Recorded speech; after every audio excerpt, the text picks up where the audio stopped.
इबादत, अगर वो आपकी आदत को नहीं बदल रही तो समझ लीजिए कि वो इबादत कबूल नहीं हो रही है। बिस्मिल्लाहिर्रहमानिर्रहीम। अल्लाह तबारक व तआला ने रमजान के जरिए अपने बंदों के साथ अपनी मोहब्बत का इजहार फरमाया। रमजान क्योंकि इश्क का महीना है, मोहब्बत का महीना है, प्यार का महीना है, खुलूस, वफादारी, हमदर्दी का महीना है। अल्लाह ताला ने भी अपने बंदों के साथ इस महीने में कदम कदम पर मोहब्बत का इजहार किया, हमदर्दी का इजहार किया। एक एक नेकियों की 1500 नेकियों का वादा फरमाया। छोटे छोटे कामों को भी अल्लाह करीम ने उनका अजर बढ़ा के अपने बंदों के लिए उन्हें खास बना। अल्लाह के प्यारे नबी जनाब मोहम्मद सल्लल्लाहु अलैहि वसल्लम इरशाद फरमाते हैं कि अल्लाह करीम जो है वो अपने एक बंदे के साथ, हदीस के लफ्ज पर गौर करते रहा कीजिए, क्योंकि आजकल लोग मजहब का चश्मा लगा के सारी चीजें देखते हैं और हर बंदा ये समझता है कि जो कुछ कहा जा रहा है वो सिर्फ हमारी कौम, हमारे ही मजहब के लिए कहा जा रहा है। लेकिन कुरान पाक में अल्लाह ताला ने मुतअद्दिद जगह, दर्जनों जगह लोगों को इंसान कह के मुखातिब किया। और यहां नबी अलैहिस्सलाम फरमाते हैं, हदीस पाक का मफहूम है कि अल्लाह ताला अपने एक बंदे से, अब बंदे से मुराद मर्द, औरत, बच्चे, बूढ़े, सब, मुसलमान, गैर मुस्लिम, सब। अल्लाह फरमाते हैं कि नबी अलैहिस्सलाम ने फरमाया, अल्लाह कहते हैं कि मैं अपने एक बंदे के साथ, कितने बंदे हैं दुनिया में? कई सौ अरब है, हर एक से अलग अलग। फरमाया अल्लाह ने कहा है कि एक बंदे के साथ 70 माओं से ज्यादा प्यार करता हूं। कितनी माओं से ज्यादा? एक मां अपने बच्चों को कितना प्यार करती है? बच्चा घर से बूढ़ा भी हो जाए और मां मौजूद हो तो मां बार बार उसको नसीहत करती है कि बेटा ध्यान से उठो, ध्यान से बैठो, अपना ख्याल रखो। उसकी तकलीफ में आप दीदा हो जाती है, दुआएं करती है उसके लिए। तो अल्लाह ताला की मोहब्बत का इजहार मां की मोहब्बत से मिला के नबी अलैहि सलाम ने लोगों को समझाने के लिए किया कि जो खुदा है, इस पूरी कायनात को जिसने बनाया है, जो हम सबका रब है, वो दुनिया के एक इंसान के साथ 70 माओ जितना प्यार करता है। जितनी एक मां प्यार कर सकती है उसको 70 गुना बढ़ा दो।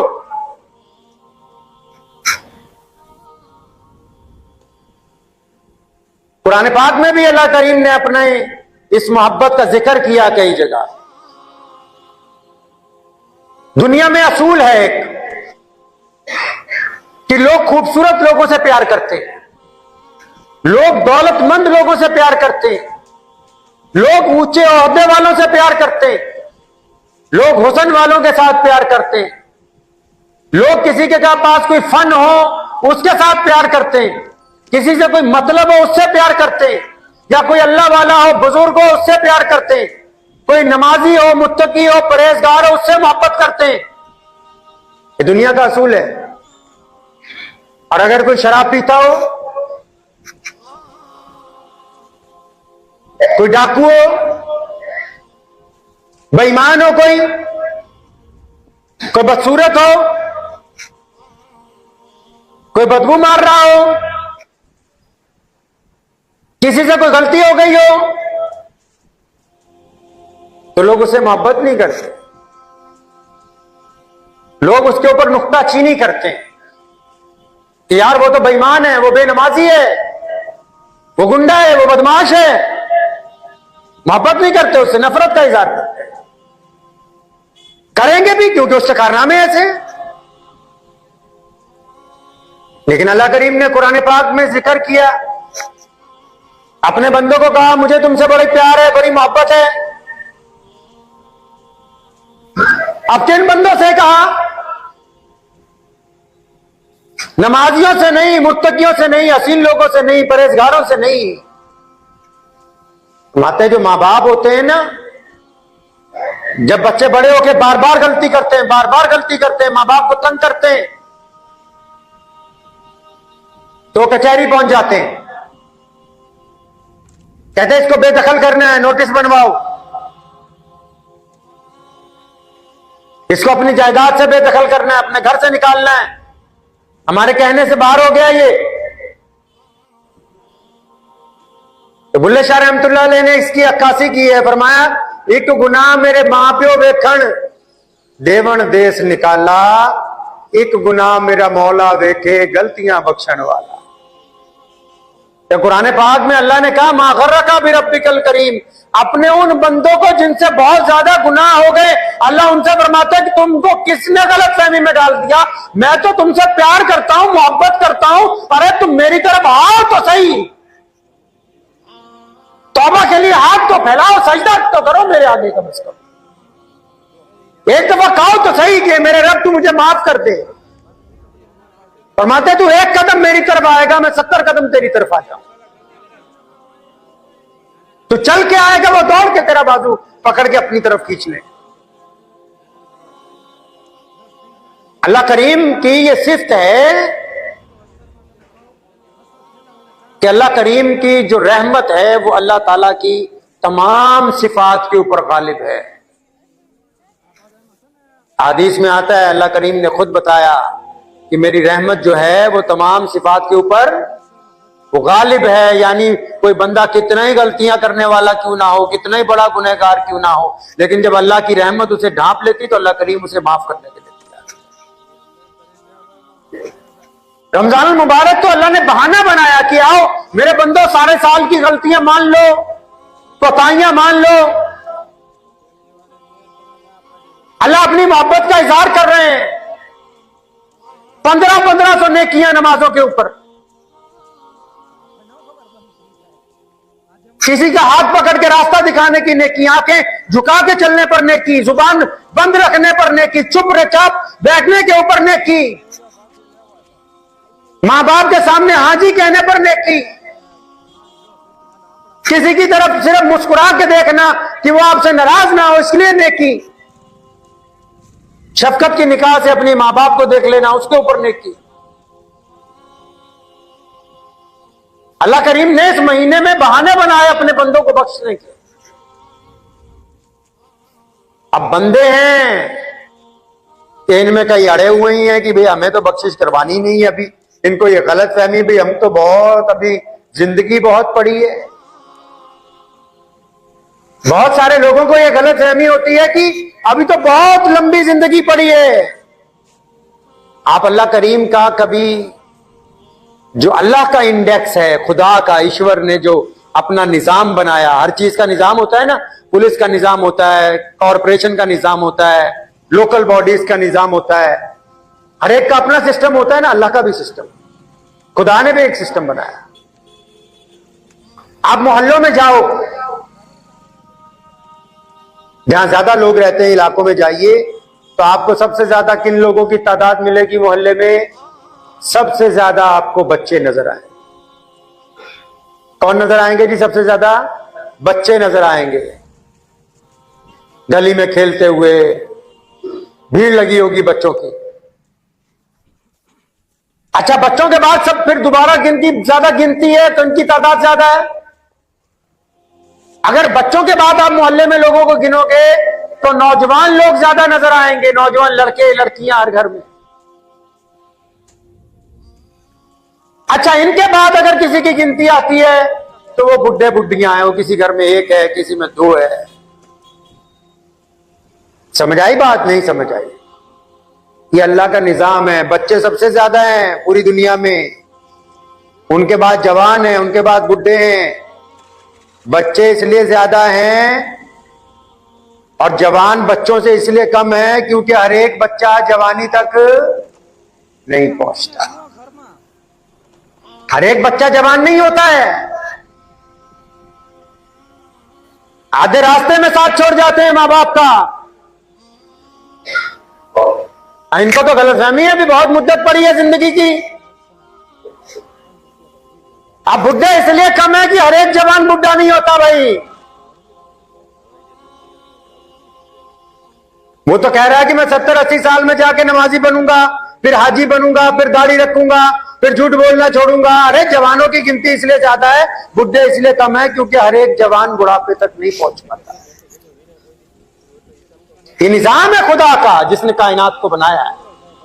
वो जानता है कि किसको कितनी मोहलत देनी, बंदे को नहीं पता इस बात का। एक मुख्तसर सी सीधी सादी बात को समझ लीजिए कि जितनी इबादत हैं, जितनी भी इबादतें, चाहे वो नमाज है, चाहे वो रोजा है, चाहे वो हज है, चाहे वो ज़कात है, चाहे वो सदकात हैं, चाहे वो तस्बीहात हैं, चाहे वो कुरान पाक की तिलावत है, जितनी भी इबादतें हैं, जितनी भी इबादतें इस्लाम में हैं, इनका ताल्लुक आपकी आदतों के साथ जुड़ा हुआ है। किनके साथ जुड़ा हुआ है भाई? आदतों के साथ जुड़ा हुआ है। अगर ये इबादत आपकी आदत पर असरअंदाज नहीं हो रही, बिल्कुल ऐसे ही जैसे किसी डॉक्टर से दवाई लेने जाते हैं, फायदा ही नहीं हो रहा।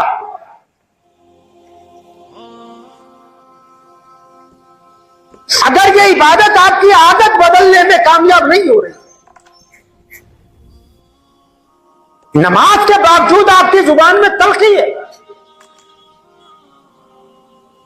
सीने में आग भरी हुई है कि हां कब मौका मिले किसकी बेइज्जती करूं, कब मौका मिले किसके साथ लड़ पड़ूं,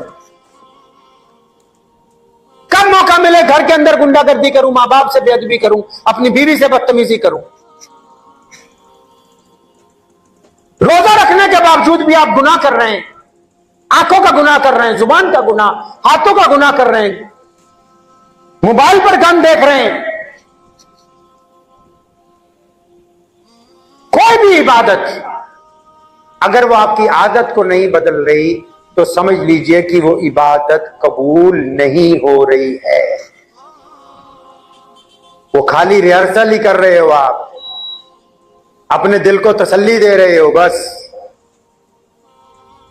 अगर वो इबादत आपको नहीं रोकती, नमाज आपको बदमाशी से नहीं रोकती, रोजा आपको झूठ बोलने से नहीं रोक रहा, तो बस ये रोजा थोड़ी है, आप भूखे हो।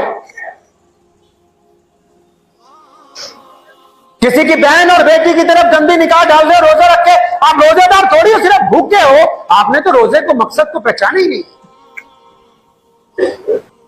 अगर नमाज पढ़ने के बावजूद भी गंदी आदतें ना छूटे तो क्या करें? कई लोग नमाज पढ़ते हैं ना, फिर भी गुनाह नहीं छूटते, तो फरमाने लगे बेटा और अच्छी तरह नमाज पढ़ो, और दिल लगा के नमाज पढ़ो, और खुशू वजू के साथ नमाज पढ़ो। उस वक्त तक अच्छी तरह नमाज पढ़ने की कोशिश करते रहो जब तक तुम्हारी नमाज तुम्हें गुनाहों से रोकने के काबिल ना हो जाए। रमजान आया इसीलिए अल्लाह ने अपने बंदों से मोहब्बत का इजहार किया, और कौन चाहता है कि उसका महबूब या उसका आशिक जो है वो बुरा बंदा हो। और इसका इजहार सिर्फ मुसलमानों से नहीं किया, बल्कि मुसलमानों के जरिए पूरी कायनात के लोगों से भी किया कि जो रोजेदार होगा वो गैर रोजेदार जो गैर मुस्लिम अक़वाम है उनके साथ भी उनका जो वतीरा होगा, उनके जो ताल्लुकात होंगे, उनके जो आपस में संबंध होंगे, उनका जो मेल जोल होगा, वो भी प्यार और मोहब्बत के ऊपर कायम करेंगे उसको।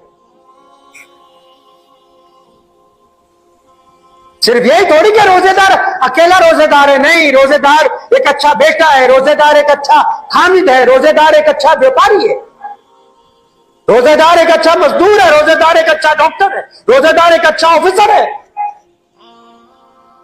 रोजेदार एक नेक नौजवान है, रोजेदार एक नेक बेटी है, रोजेदार एक नेक मां है, क्योंकि उसने रोजा रखा है और वो अल्लाह और उसके रसूल सल्लल्लाहु अलैहि वसल्लम के हुक्म के अंदर ढल गए हैं। अब इनकी जात से किसी को कोई तकलीफ पहुंचने वाली नहीं। ज़हन नशीन करिए इन बातों को। अल्लाह आपसे मोहब्बत करते हैं, और अल्लाह चाहते हैं कि मेरे बंदे भी अल्लाह की मखलूक के साथ, अल्लाह चाहते हैं कि अल्लाह के बंदे भी अल्लाह की मखलूक के साथ क्या करें भाई? मोहब्बत का इजहार करें। अल्लाह के बंदे भी अल्लाह की मखलूक के साथ अल्लाह की दीगर मखलूक से मोहब्बत का इजहार करें। लोग पूछते हैं ना अक्सर कि वली कैसा होता है? जो नमाजी नमाज पढ़ के ज्यादा भड़क रहा हो, ज्यादा लोगों को ताने दे रहा हो, गालियां दे रहा हो, चाहे दाढ़ी जितनी मर्जी लंबी हो, चाहे सिर पे 4 पगड़ियां इकट्ठी बांध ले, वो बंदा अल्लाह तबारक व तआला का वली नहीं हो सकता। जिनके दिल में नरमी पैदा नहीं हुई, जो अल्लाह की मखलूक के लिए रहम नहीं रखते अपना माता। एक बात ज़हन नशीन कर लीजिए, अगर आपके मिजाज में रहम नहीं है, अपनों वालों के लिए, दूसरों के लिए, चरिंदों परिंदों के लिए, अल्लाह की मखलूक के लिए, पानी और दरियाओं के लिए, दरख्तों के लिए, पेड़ पौधों के लिए, अगर आपके दिल में रहम नहीं है तो आप कुल दीन से खाली हैं, मुकम्मल दीन से खाली हैं। अगर रहम का माता आपको, अल्लाह करीम को बंदे ही वो पसंद है। प्यारे मोहम्मद अलैहिस्सलातु वस्सलाम जिस रात मदीनातुल मुनव्वरा में वो कैदी लाए गए बदर के, जिन्होंने सारी जिंदगी नबी अलैहिस्सलाम को पत्थर मारे, जुल्म किया, तशद्दुद किया। आइंदा जुमा इंशाअल्लाह ये वाकयात आएंगे, क्योंकि रमजानुल मुबारक में 17 रमजानुल मुबारक को जंग बदर का वाकया पेश आया और रमजान में फतह मक्का का वाकया, तारीखी दिन पेश आया। तो नबी अलैहिस्सलातु वस्सलाम इतने करीम नबी थे कि रात को अपने हुजरे मुबारक से बाहर आके बड़ी बेचैनी में टहलने लगे। अबू हुरैरा रज़ियल्लाहु ताला ने पूछा, या रसूलल्लाह आप बड़े परेशान हैं, क्या बात है? और मैं, ये जो कैदी रखे गए हैं ना, इनके हाथ, इनकी रस्सियां तुमने जरा ज्यादा जोर से बांध दी हैं, उसकी तकलीफ की वजह से ये कराहते हैं, इनके कराहने की वजह से मुझे तकलीफ हो रही है कि ये परेशानी के अंदर है। उनकी रस्सियां ढीली करवाई जिन्होंने सारी जिंदगी पत्थर मारे, जिन्होंने प्यारे चचा को कत्ल किया, जिनकी वजह से प्यारी बेटी जो है वो शहीद हुई है। हिजरत के रास्ते में उम्मे कलसूम रज़ियल्लाहु ताला अन्हा को नेज़ा मारा, जिनकी वजह से अपना वतन छोड़ा, अपना घर छोड़ा, अपना शहर छोड़ना पड़ा, बैतुल्लाह को अलविदा कहना पड़ा, जिनकी वजह से, जिन्होंने सैयदा सुमैया के टुकड़े कर दिए, अम्मार बिन यासिर की जिन्होंने खाल उधेड़ी, जिन्होंने सैयदना अमीर हमजा का कलेजा निकाल के चबाया। वो कैदी जब लाए जाते हैं तो नबी अलैहिस्सलातु वस्सलाम उनका रोना भी बर्दाश्त नहीं करते, उनकी रस्सियां ढीली करवाते हैं। इस बात से समझ लो मुसलमानों कि प्यारे नबी अलैहिस्सलातु वस्सलाम के नजदीक, अल्लाह के नजदीक बंदे वो महबूब हैं जो ताकत में होने के बावजूद, जो सलाहियत रखने के बावजूद, जो बदला लेने की ताकत रखने के बावजूद अल्लाह की मखलूक को माफ करना पसंद करते हैं। अल्लाह करीम को वक्त भी हो गया है, दुआ कीजिए अल्लाह करीम मुझे भी और आप सबको भी इन बातों के ऊपर अमल करने की तौफीक अता फरमाए। वाखिर दावाना अल्हम्दुलिल्लाहि रब्बिल आलमीन। जज़ाकल्लाह, आपने बयान को पूरा सुना। बयान अच्छा लगा हो तो जरूर लाइक करिए, कमेंट करिए और ज़्यादा से ज़्यादा लोगों तक शेयर करिए।